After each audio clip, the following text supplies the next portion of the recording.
Is Antoine Massey trolling authorities with yet another Instagram post that you may not have seen yet? Possibly feeling confident given the fact that he's just broken his previous record of days on the run from one of his 3 previous jail escapes? A father of one of the escapees also speaks out after talking to his son, and we learn more about what he said. And with today marking day 22 since the New Orleans jail escape first occurred, still nothing on the mystery man, Derrick Groves, one of the last 2 remaining fugitives, who seems to have completely vanished from plain sight. We're going to talk about all of those things here today in this video, but we have to start with the biggest story taking place right this second involving Grant Harden, the Arkansas prisoner who escaped, also a former police chief, serving something like a 30 or 50-year sentence, who was able to dress himself in a makeshift guard's uniform and walk right out the front gates of a maximum security prison. Folks, just yesterday, Grant Harden was apprehended after 12 days on the run, only 1.5 miles away from the prison.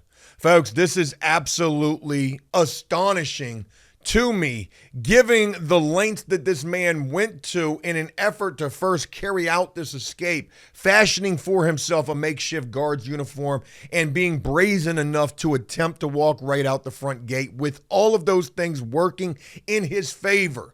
I was absolutely of the belief that this man was long gone. Previous stories shared about this fugitive manhunt would say that authorities believed that this guy was still in the area. When I read those headlines, my immediate thinking is this man probably wasn't getting any mail, visitation, making commissary, emailing to anybody out in the free world. He had 0 contacts. And if that's the case, authorities probably were to believe he had no means or resources on the outside to get very far away. Just a day prior, or maybe even on the same day that this man was apprehended, I would read a headline that said authorities believed he was no longer in the state.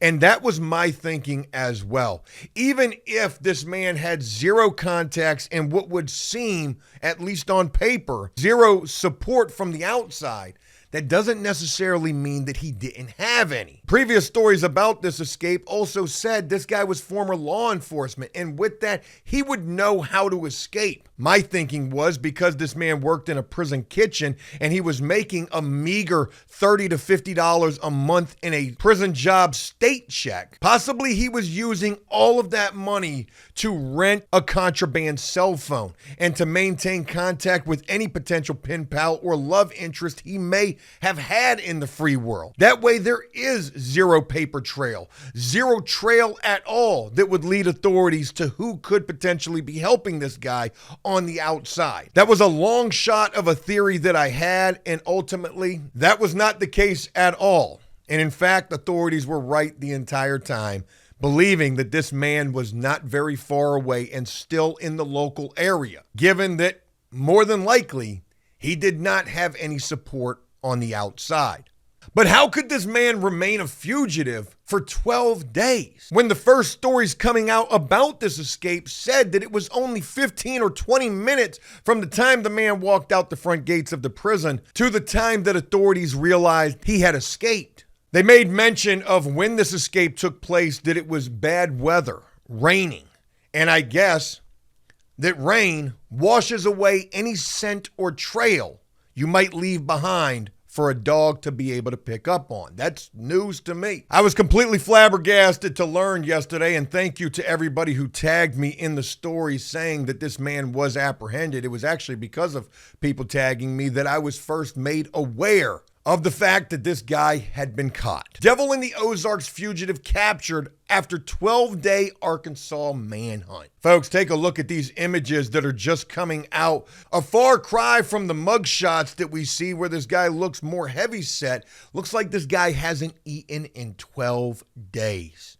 Imagine having 0 resources, hatching this intricate escape plan with no follow-up after you execute on it. Hey, look, I've only thought this thing out as far as getting out the front gate. After that, hopefully I can make it far enough away to actually stand a chance. He almost made it for 2 weeks, but at what cost? Looks like this guy's lost 50 pounds. What did he do for water, food? Was he forced to live off the land with absolutely nothing? Did he even have access to a cell phone? Probably not. I don't even know why you risked this escape. You probably were living a hell of a lot better in prison than you were trying to live off of the land as a fugitive. And I got to imagine that with limited or even no water and food, you become quite disoriented out there trying to find your way. Did he even have a compass? Was he watching the stars trying to navigate his way as far away from this prison as possible? Was he surprised when they caught him to learn that he had only made it 1.5 miles away? A former Arkansas police chief who escaped from a prison where he was serving decades-long sentences for murder and rape was captured June 6th, that was just yesterday, after a 12-day manhunt involving federal, state, and local law enforcement. Grant Harden, known as the Devil in the Ozarks, was caught around 3 p.m. local time, just 1.5 miles from the prison he escaped from nearly 2 weeks earlier. Harden, 56 years old, was thought to have fled the state. Tracking dogs picked up Harden's scent west of the prison near Moccasin Creek in Izard County. Photos of Harden's arrest show him wearing a soiled shirt. His face appears thinner than in earlier mugshots. Maybe he wanted to get caught at that point.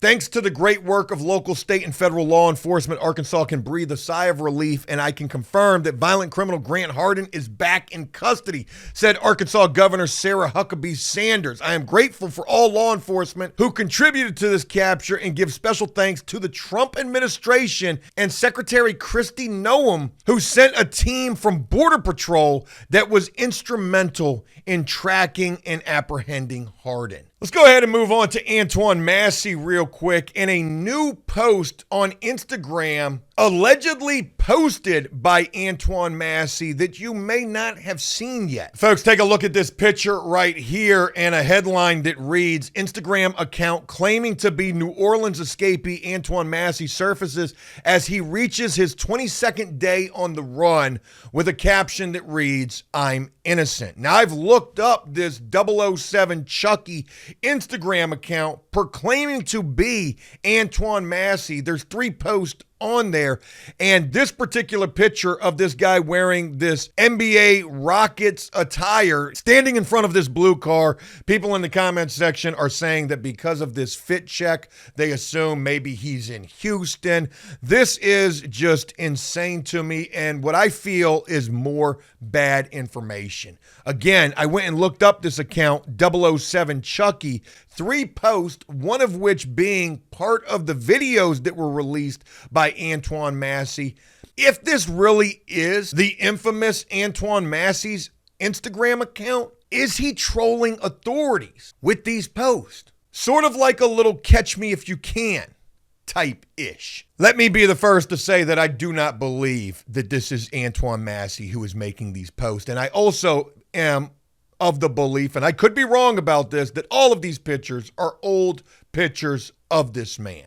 Whoever is behind this 007 Chucky Instagram account, I certainly hope that you're using a VPN, because best believe authorities are tracking that IP address as we speak, if they haven't already, and have been busting down your door, eager to talk to whoever you are. Could you imagine creating a social media account, and people do it all day, every day, acting like you're somebody that you're not? It's actually not as shocking as I was first thinking it was, given how much that happens every day. Could this be somebody who is Team Antoine Massey, though? Possibly trying to throw the trail off and add to the mountainous misinformation and bad information that's out there about this guy. One of the comments on this Instagram post said, I saw him in Alaska. Just to go a little bit further with all of that. But to carry on with that same energy about Antoine Massey, let's go ahead and talk about the fact that this man has just recently broken a previous jail escape record of most days on the run from one of his 3 previous jail escapes, and the longest that this man had been a fugitive prior to this current escape was only 15 days at the age of 15. when him and some other prisoners broke out of a juvenile facility. We've got a post right here that says Antoine Massey broke his own jail record by going 19 days without getting caught after a jailbreak, surpassing his previous longest run of 15 days when he was just 15 years old. Folks, this story came out 2 days ago, so he's continuing to add to that record with every passing day. But this post also does provide a little bit more information on that jail escape when he was 15 years old. During his multiple escapes, his previous longest time on the run was 15 days. Massey's first jailbreak was in 2007. Ironically enough, I was locked up during that time as well. When he was only 15 years old, he and 5 other juveniles took advantage of a broken lock. Ironic how that is, considering they did the same thing in this escape. To access a room containing metal shackles, used heavy objects to break a window and escape. He was arrested 15 days later. How long do you think Antoine Massey and Derek Groves are going to remain on the run? I've asked this previously, but I'll ask again. Do you feel like Antoine Massey and Derek Groves are both gone for good? And again, with all that we share, nothing at all, not even a peep out of Derek Groves. If you ask me, he seems to be the smartest of these 10 individuals who escaped from this New Orleans jail 22 days ago at this point. A father of one of the previous escapees who has been apprehended speaks out after getting the opportunity to speak to his son prior to him being transferred immediately to Angola State Prison in Louisiana. Father of escape inmate speaks about jailbreak and his connection to Derek Groves. Before Louisiana State troopers flew 24-year-old Kenyan Dennis to the Louisiana State Penitentiary in Angola, they allowed his father, Kimmy Jacob, to speak to him face-to-face at their New Orleans headquarters. I do find that to be a very stand-up thing that they did right there. I asked him, son, did anyone coerce you? No, Dad. I saw an opportunity and I took it. Nobody bucked up to me to leave or nothing like that, Jacob said. Dennis was captured May 16th, literally the same day the escape happened, nearly 24 hours after he and 9 other New Orleans jail inmates escaped through a hole behind a toilet in a cell. Jacobs, again, this is the father, said he first learned about the escape and his son's involvement while at work when a coworker told him.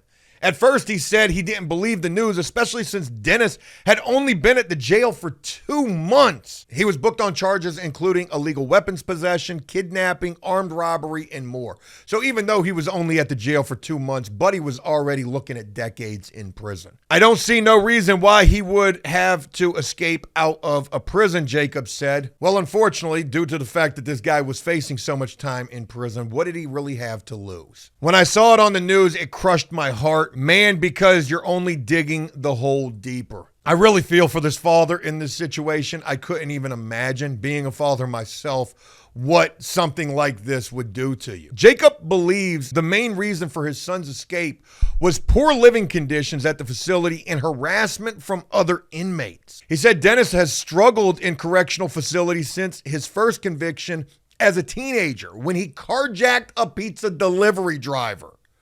Yeah, and you got previous violent charges on your record. You were sitting in jail for another kidnapping. You were looking at a life sentence or close to it. He takes Ritalin and all kinds of other things for depression. My son has been suffering from that since he's been incarcerated at the age of 16. Jacob said he's grateful his son was taken into custody without incident and urged his second cousin, Derek Groves, to surrender as well. He said his son wasn't coerced when he asked him, but you got family in the jail. Everybody's talking about this escape in the cell block. Prior to this thing taking place, it's been planned, and more people just jumped on the wagon. Shit, I'm coming too. I'm coming too. Jacob said he and Groves' mother, his cousin, grew up close as children. Groves, a convicted 4-time killer, is one of the 2 inmates still at large 3 weeks after the jailbreak. If you keep running, that's going to make the situation worse. Come in with the right people, with your family, get your lawyers, Jacob said. Man, there ain't enough lawyers in the world to help these guys, unfortunately. Folks, that's all that I got today. Just wanted to bring you all of these latest updates and really hope that you found some interest in this.